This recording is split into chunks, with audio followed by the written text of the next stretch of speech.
I've always been an optimist. Deep in my soul, I know everything's gonna be okay.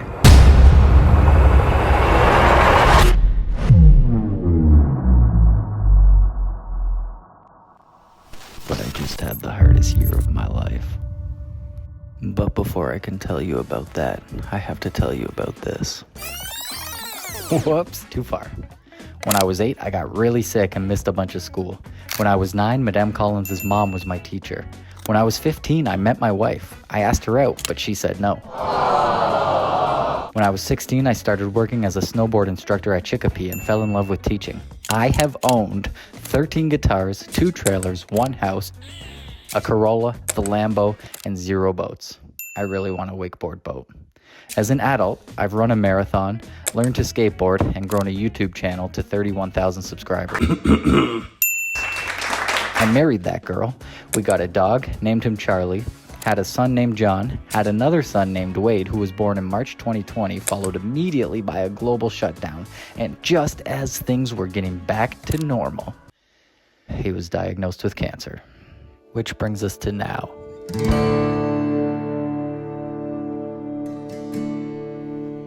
Wade started chemo on his 3rd birthday. Watching him go through this has been by far the hardest thing I've ever experienced. But through it all, Wade has been incredibly strong. I've learned that you can never take anything for granted.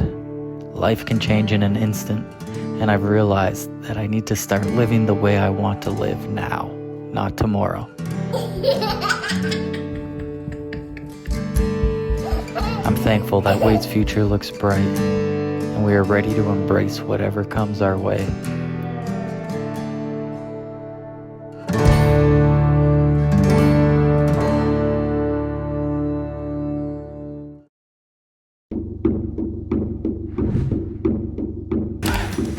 As a teacher, my mission goes beyond just teaching the curriculum. I want my students to know themselves, love themselves, and learn how to use the gifts they already have to create a future that they're excited about. I'm absolutely fascinated by how the human brain learns. I'm constantly exploring new ways to help students learn how to learn and to discover effective study strategies that work for them. This will not be a situation where I throw a fat textbook down on the desk and tell the students to learn it. Learning to learn and learning to study will be a part of the process. Every child has unique talents and strengths. My job is to help them see those gifts, to nurture them, and to show them that they have the power to shape their own story. I've been fortunate enough to have my ideas on learning and memory published in 2 major educational magazines. It's about discovering what works best, sharing those ideas, and giving students the tools they need to succeed.